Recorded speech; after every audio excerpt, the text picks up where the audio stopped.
Hi, welcome back to Divinity Said. I am Divinity, and as the thumbnail says, we're going to talk a little bit about good logic. I had some questions about his choice of lawfare, which led me down a rabbit hole that I was not expecting. So I'm going to do my best to not rehash anything. This happened a week ago on the 24th of September, so most people who would click on this video have already seen and know the details about Joe Neerman's recent case that he lost. I'll show it to you. Against Shaw Levy. Shaw? Is that Paul? I think his name is Paul. He was ordered to pay, all said and done, $117,000 because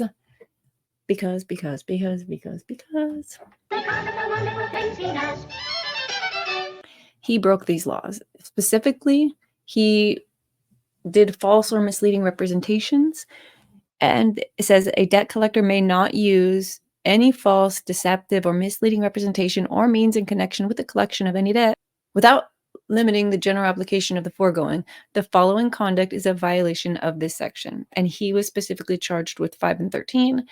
The threat to take any action that cannot legally be taken or that is not intended to be taken, and the false representation or implication that documents our legal process. So he was using his attorney clout and knowledge as a debt collector to sort of strong arm people into doing what he wanted under threat of legal action.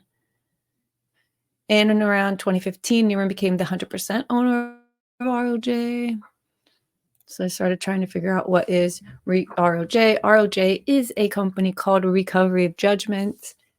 They are assigned judgments from the court, or you go to them to find out if they can recover your judgment for you. And they're not attorneys. It's not a legal service. But Recovery of Judgment hires attorneys to represent their interest in the judgment in court. So yeah, they're like, you can't use our attorney. We'll use our attorney, but don't worry, our attorney's great. Not saying like, hey, by the way, I'm the attorney. All said and done, okay, this debt that Joe wanted to collect was $13,990. That's supposedly, allegedly, the debt that Shaul Levy had that Joe was going after. For some reason, Joe spent 7 years in court. Who knows how much money? We know this man ended up spending $103,000 in attorney's fees and $6,000 in court costs during this time. So who knows what Joe ended up incurring to recover $14,000 for another person, which, let's get into that a little bit. So I'm looking up ROJ. Here's Joseph Neerman, co-owner. Guess he must have owned it with this dude. He's the one that's listed. I don't know any of these people. Recovery Judgment and Joseph Neerman, attorney, duly admitted to practice law in New York. I am the member of Neerman Counsel for Plaintiff, and I'm also the owner of Imperial Recovery Service. They no longer do business as this, but I do find it interesting that it's in their business. They have 8 years of quality service.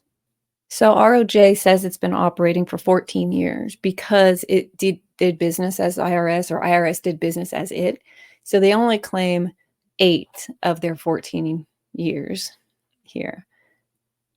As you can see, though, we're getting further down this rabbit hole. And I see here at the top, president of Judgement Marketplace. And I'm like, ooh, what's Judgement Part? This is just LinkedIn. There's nothing special here. Judgement Marketplace is a $5 million company headquartered in Ohio.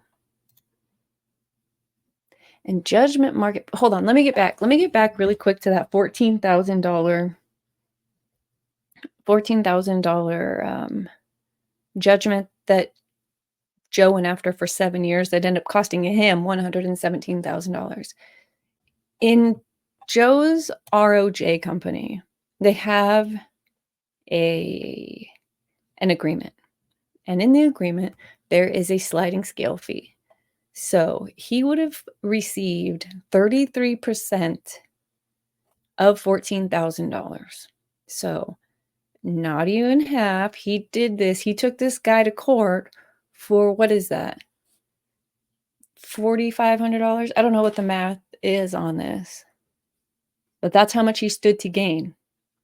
For $4,500, it cost him $117,000. Makes no sense. I can't understand why he did this.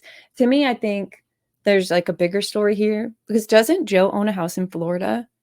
When you look up Shao Levy, he's like some bigwig in Florida. So maybe Joe didn't like him for other reasons. That's my first thought. Allegedly, totally theory, whatever. My second theory is that in New York, Levy was some kind of, I don't know, maybe he did something in the community because, the community, and screwed them over. So maybe he's going after this person as like a, threat to the next guy. Like, yeah, for very little money, we will waste our time and our resources at the possible expense of ourselves. Crazy. So that's interesting and a theory, and I'm not really sure about it. But the fee schedule here is if you make $1, they get 50%. If you make anywhere from $1 to $5,000, you make 50%. And if you make over $250,000, they make 20%. To me, this is weird. To me, this schedule, or this is totally backwards, but maybe they see more, maybe this is like small claims and it's harder to collect those. And what I learned when I was researching this is that there are debt collectors and then there's judgment collectors. And the judgment collectors have a lot more power of the state and the court system to seize your assets, to put a lien on your house, to seize all they have to do is bring the paperwork in and the clerk signs it off and it's done. And the other guy only has like 20 some days to say, this isn't right. You can't take all my money. Some of it isn't even available to take. And in one case that I was reading that Joe was in, he did that. He seized this guy's money, and the guy tried to say like, hey, some of that money is protected, but it took him more than 21 days to do that. So the judge ruled in favor of ROJ that they could totally seize his bank accounts. I don't know if he sent that letter out during like Christmas season, but it's kind of irrelevant. He's kind of a dick. Anyways, I got off track. This is about this fee schedule. If you make $1, you get 50 cents. It seems like the more money you make, the more money we take, and the less money you make, the more money you keep. But again, I don't know. At Judgement Marketplace, we empower you to buy and sell legal judgments in a secure, professional, and transparent environment. We bridge the gap between buyers and sellers, providing a seamless platform to unlock the potential value in your court-awarded judgments. So what they do here is they get together and they buy and sell judgments from different states to different people who feel like they have or could have the ability to recover your judgment. And I was like, really? This is Joe's company? This marketplace brings judgments from all states together, kind of like eBay, and lets them wheel and deal in judgments. So any win or lose, if there's a judgment, Joe, from good logic, has a potential to profit, potential gain. So I started thinking, like, that's very interesting. Hold on, let me show you this. Good Logic and Nick have a sort of a relationship, right? We might say that's like one has taught the other how to grift. And now grifting in YouTube means a thing. But what if they were grifting in real life? Do you know what grifting means? Let me Google it up for you. Is to engage in petty or small scale swindling. So it's just stealing money from people. which is like they're saying, "Ha, we're grifting. Oh my God, look it, we're just taking your money." And people are like, "We love you're the number one grifter," and they just kept going with it. So I'm going to show you a few clips of these two. It's just a few clips, and then we're going to get into what I feel like I have uncovered with my Discovery News talents. Real relationship, I met Nick once, right? And I genuinely like the guy and consider him a friend. But it becomes weirder when you feel like this guy basically helped build my livelihood and gave me access to literally making, hundreds of thousands of dollars, if not potentially millions of dollars a year. Like how someone who gives you access to that literally changes your entire life. And then to feel like, okay, so I'm going to be in a position now where I'm bashing this guy. It's like, what the F is wrong with you? Like, how the hell can you possibly do that? And the only factor that to me really does it, really changes the entire equation. I don't. Okay, so he owes his livelihood to Nick, which it's interesting because supposedly he started his channel because of that cringe panda 9-year-old girl that he used to watch, right? And now, but obviously that didn't go anywhere. And so when he hooked up with Nick, that changed his whole livelihood, even though he is owner, and this isn't his first business. This is not even his second business. It grosses just under $5 million a year. Even though this is happening in his world. Even though he's recovering judgments, even though he's still making money, even though he's still being an attorney, he owes Nick somehow for his livelihood, access to millions. Build my livelihood and gave me access to literally making, hundreds of thousands of dollars, if not potentially millions of dollars a year. Like how? So how, chat, how, I don't know. I have a theory. We're getting there. Don't you worry. But I want to hear everything he said about Nick.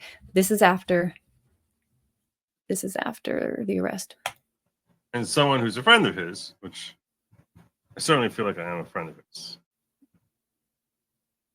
I am a friend of his. Okay.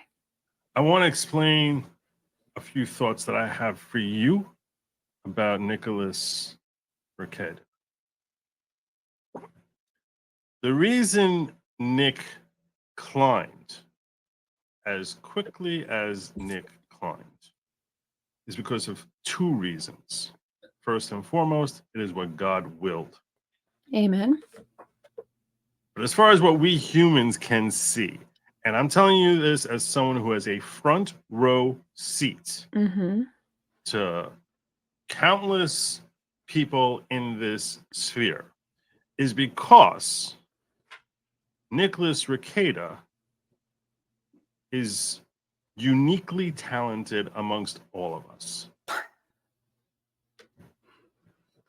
There is a greatness in his abilities that you don't fully appreciate, and that is part of his greatness. And he has a brilliant mind. A brilliant mind. I mean, none of that's true. Well, at least none of that shit is true. He has no brilliant legal mind. There's nothing about Nick that's ever been brilliant. He has a English degree. No, what is it when you write stories? He has a literary arts degree. God, I wish I could remember what it was called. He has the ability to bullshit. He is what I would call a bullshit artist. And he has tricked you, God Logic, or has he? Because my question has since become, has he tricked Good Logic, or is Good Logic tricking us for the benefit of their little menage? A brilliant mind. He said that with a straight face. Brilliant. Okay. So let me get finally to the meat of my theory. I don't even have that far to go with what I have to tell you, but here it is. Here's the piece de resistance, which you might not remember. And so I'm going to have everyone's favorite brilliant legal mind Tell us about what have I discovered? This is their discovery request for me. The nature of Rico's business, how it profits from defamation, specifically the commission of hate crimes and violation of obscenity laws or other illegal activity, where Rico established a coercive, fraudulent, extortionary, or otherwise illegal coordinated scheme or Operation Rico. That's right, ladies and gentlemen, Monty and David Schneider have finally cracked the fucking code. These brainiacs have figured it out. Thank you. My entire business model is actually creating a massive criminal enterprise of people who profit from defamation, hate crimes, and violating obscenity laws. Like what possible scheme would there be involving this? This doesn't make any sense. Like, even if you think that I defamed Montegraph in some way or harmed him, the notion of running a criminal enterprise based on hate crimes and obscenity is just ludicrous. No way. I disagree with you, you brilliant legal mind. I disagree 100% with you. And then we bring in any attorney who amplifies this, because what happens is the attorneys, I haven't decided. I have discovered, or I'm just trying to work this out through my own brain, but it seems to me that the attorneys, like the Thai beards, they're the ones that get the GoFundMes. They're the ones that, no offense, Nate, but they're the ones that get the boozy bucks. They're the ones that grip the audience, but the client gets fucked in every way possible, because their attorneys are great legal minds, which actually means trash, and they have lost these lawsuits or had judgments against them. But then how in the world does anyone benefit? Well, the GoFundMe, the attorney benefits, obviously. His Give, Send, Go. I don't remember what Nick's was at before they took it down, but tens of thousands of dollars. I know Vic Mignogna's, or we'll call it Thai Beard since Vic doesn't get that. His was, actually, let's see if we can even find Vic Mignogna's. I guess I don't know how to spell his name after all this time. Okay, so his GoFundMe's not up. It was a lot. They raised a shitload of money. Hundreds of thousands of dollars. Anyway, where the attorney profited, there's a judgment out there. And now who else could profit from the judgment except for our favorite, not actually ROJ, actually, to be fair, the person who would benefit would be the president of any marketplace that buys and sells and wheels and deals in judgments. I know a guy who, if you do recall, tell us more. There is a greatness in his abilities that you don't fully appreciate, and that is part of his greatness. What else? And he has a brilliant mind. A brilliant mind. We do disagree, Mr. Neerman. We disagree there. But if I was to define grift, you might have to say some dumb shit like this if you want to small scale swindle with your homie. The honorary nose. Let me just see if there's anything else. I showed you these fine grifters that had nothing gained from anything at all. There are many attorneys out here, though, who are holding water and propping Rico up. So I'm not sure why. I don't know if this is part of the scheme, because when they amplify each other, that's when the community gets involved and goes, oh my gosh, 3, 4, 5 lawyers, we better support this. We better give to the GoFundMes. We better give to the super chats. So